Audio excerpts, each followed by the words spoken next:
cruise. And if I get enough people coming forward to say it's dirty, I can go back to the cruise lines to see if there's something that needs to be done. And again, if I get loads of people come back to me and say the air was perfectly fine, they had no problems, I can go back to the people who generated the report and to see if they're doing another one to back up their original claims. So it all depends on the feedback from you, my dear listener. Facebook.com/John Guinn Travel Show. Cruise Air, did you find it clean or did you find it dirty? Good morning, sir. Hi, I'm checking in for my flight. Lovely. Business or pleasure? Holiday. And where will you be staying? With my parents, they live over there. Lovely. Travel insurance? Oh, no thanks. Have you got travel insurance? No. Checked to see if you need any vaccinations? No. Checked out the local laws? No, look. Why do I need to know all this? I'm just staying with my parents. Is either of your parents A local lawyer or the chief of police, B fabulously wealthy, C the owner of a private plane with its own fully trained medical staff, or D none of the above? D? Lovely. Are you a superhero and in fact immortal? Things can go wrong on holiday abroad, even if you're staying with family. So check it out before you check in. Find out more at gov.uk/knowbeforeyougo. You're listening to The Travel Show with John Guinn on ukhealthradio.com. Moving away from water from this week's travel show, we're now moving to the air. And a report about punctuality and lost luggage for American Airlines has been released. And you have to think that in Europe, we have these very strict EU 261/2004 regulations, which mean it can cost an airline an awful lot of money if their flight's delayed. There's not much in America to compare with, although they do have a new rule that stops airlines just sticking passengers on the runway for hours on end without having to compensate the passengers. That's now changed. There is a limit. So luckily, I think it's 3 hours. I'll have to check that. I just wasn't going to discuss this until I recorded this. But yes, they used to be able to spend over 3 hours on a plane on the runway, hot and sweltering conditions, but now that's not possible. Maybe next week I'll have the actual rules to my fingertips. But anyway, when it comes to American flights, the average for the flights on time is only 81.4%. If you want to be somewhere on time, well, according to this report, you're best off flying with Hawaiian, which has 91.1% of flights on time, which is followed by Alaskan at 87.3% and Delta at 86.5%. The worst to fly with Spirit, which is only 74.3%, and JetBlue, which is only 75%. Of the airlines you may have heard of, Virgin America is 76.2% and American is 79.4%. American and Virgin America are actually doing worse than last year. And Hawaii and Alaska Delta have improved on last year. Well, sorry, the year before, which is 2015. These are flights for 2016. And not only are you worried about whether your flight's going to be on time, of course, there's whether your luggage is going to be there when you get there too. There is an international rule about it. I've mentioned it on previous shows. So airlines do have to take responsibility for your bag, as they can't just hold their hands up. Although whether the money you're going to get from a lost bag is going to satisfy you or not, that's a different story. But anyway, airlines have been investing on new technologies to help track bags from check-in to the baggage track carousel when you get to the other end. And hoping that improved on-time flights would also improve the chances of your bag being there when you get to the carousel. Sorry, my dog decided to move them. He's also past wind, which is really, really evil. Luckily, you can't smell that on this podcast. But anyway, I shall soldier through and try and get through this story. The best airline when it comes to not losing your bag is Virgin America, which is actually doing worse than last year, but still the best of a bad bunch. The reports of mishandled bags per 1,000 passengers is 1.03 for Virgin. The next one is JetBlue at 1.61, and the industry average is 2.7 mishandled bag reports per 1,000 passengers. When it comes to complaining anyway, such as, they've been overselling flights for decades where they hope that somebody's not going to show up, but every now and again everybody does show up and they have to try and bounce people off flights. Nearly happened to me once, going on a flight to Nairobi with BA. They wanted people to volunteer, but I had somebody in a minibus waiting for me at the other end. There was no way I could delay this by a day because I had so much of an itinerary for that trip. But sometimes you might want to take the extra cash and the hotel stay and the food and go on the next flight. But anyway, complaints per 100,000 employments. Southwest was the best at 0.47. Sky West was 0.49. The average was 1.52. Virgin America was 1.85. United 2.27. American was 2.49. United and American are doing better. Virgin America is doing worse than they did in 2015. And when it comes to voluntary denied boarding, which I mentioned you before, involuntary denied boardings per 10,000 passengers, Hawaiian was 0.05, which is actually worse than 2015. Delta 0.1, which is better than the year before.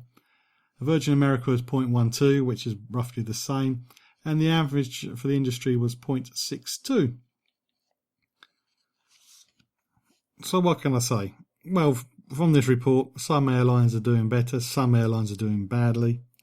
And on the whole, some airlines are doing far worse than you would expect a professional organisation to be.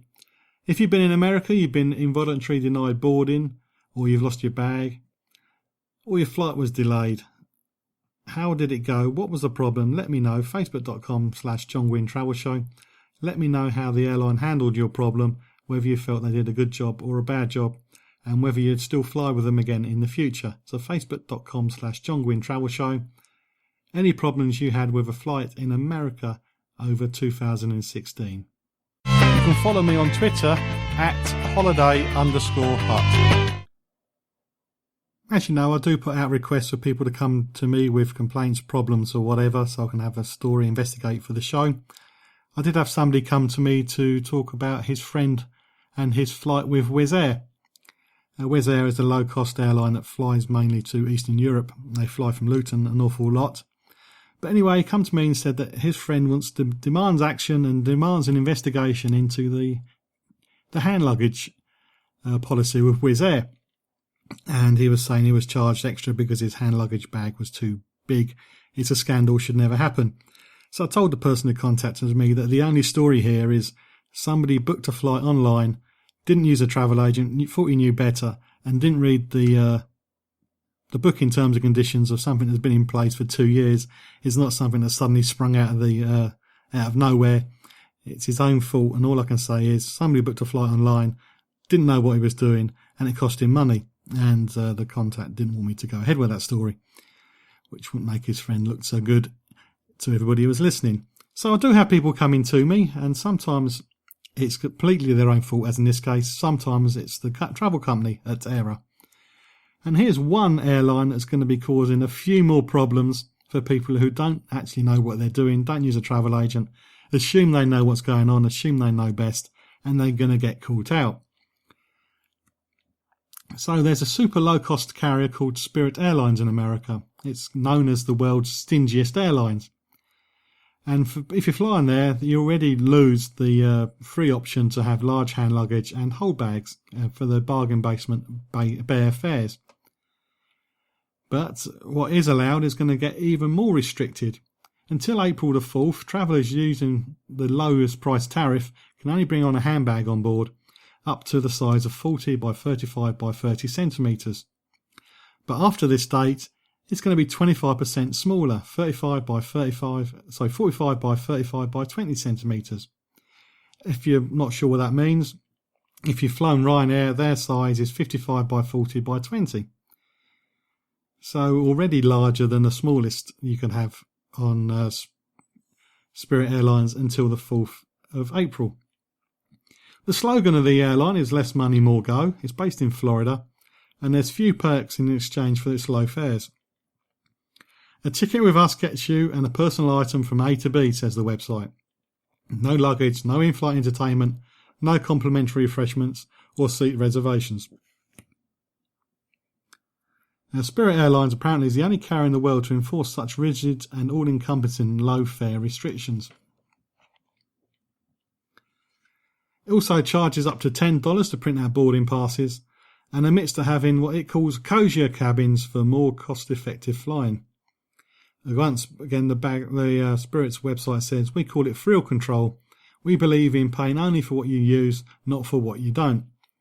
And I can see that restriction on the hand luggage catching out an awful lot of people after the 4th of April who were, again, not going to read the terms and conditions and not going to read what their ticket actually gives them. Going to show up at check-in and be told they're going to have to put that bag in the hold for a large fee. If you have been caught out by your airline when it comes to your hand luggage and you did read the terms and conditions and you knew the size but there wasn't enough space on board the plane for your hand luggage, let me know what the airline. I'm thinking of EasyJet off the top of my head. But anyway, what problems you had with hand luggage? Did you feel that it was the airline's problem and not yours and you feel treated badly? Do be aware though, they will investigate and they may come back to say actually it was your fault, not the airlines. But anyway, if you feel brave enough, contact me, facebook.com/John Guinn Travel Show, and let me know about your hand luggage problems on an airline. Sticking with airlines for one more story, Cuba has recently opened up to America, as you're probably aware, and it has long term been said about visiting Cuba, get there before the Americans do. It does turn people's lives into a kind of theme park, I guess, but it's great to be somewhere that doesn't have Coca-Cola or Kentucky Fried Chicken plastered everywhere. And as Cuba opens up, which is great for the local population, but if you're a travel person who feels selfish, then it's not so good because you could be anywhere. But at the moment, it's still Cuba. The demand from Americans to get to Cuba has not been as big as people felt, and some airlines have actually halted their flights to Cuba. Silver Airways and Frontier Airlines have suspended all Cuba flights for the coming months because of poor demand. Silver, which operates from Fort Lauderdale to all 9 regional airports on the island, will halt flights on the 22nd of April. The airlines seem to blame other people for the problem for flooding the market with too many flights and too oversized aircraft, creating overcapacity. And to back this up, Silver operated flights on small 34-seat Saab twin-propeller planes. You can't say they created oversupply, can you, with a plane that small?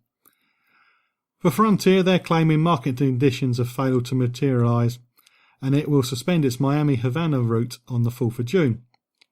And for those of you who are looking for twin centre Cuba-America, well, Cuba-Florida flights, I guess, holidays, twin centres, American Airlines has also reduced the number of Cuba flights, and JetBlue is flying smaller aircraft than originally planned. So for those who say get to Cuba before the Americans do, this could be good news because it seems less Americans are interested in getting there. For those of you looking to do a Florida-Cuba twin centre holiday, it's bad news because your options are going to be reduced and the costs are going to go up. If you have been on a Florida-Cuba twin centre holiday, I am interested to know how it went, whether there's any problems getting from Cuba to Florida, or did you do Florida first then Cuba? I had enough trouble getting into Cuba when I was just doing Cuba, and that was it with the visitor's traveller's card. But that was, I have to say, nearly 20 years ago. I really need to get back there. But anyway, if you've done Twin Centre, America, Cuba holiday, how did it go? Did you experience any problems, or did it all go clockwork? Facebook.com/John Guinn Travel Show. Checking it out before you check in on the John Guinn Travel Show on ukhealthradio.com.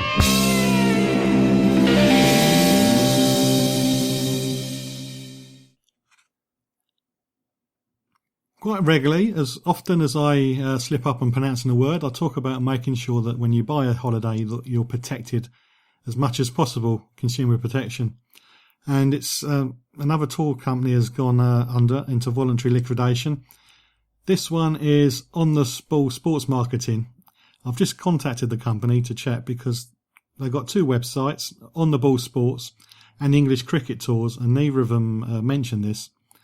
On the Ball Sports, which was school sports holidays, the stuff was so out of date anyway, I wasn't sure, so I double checked. They have voluntary ceased trading, but they were ATOL registered, so if you booked or your school booked a trip for your child through that, because they're ATOL protected, it shouldn't be that your money has disappeared. They say On the Ball Sports organise school sports trips for players and spectators mainly cricket tours, but also hockey, netball, football, tennis and golf trips. And English Cricket Tours, which is the other part of the company,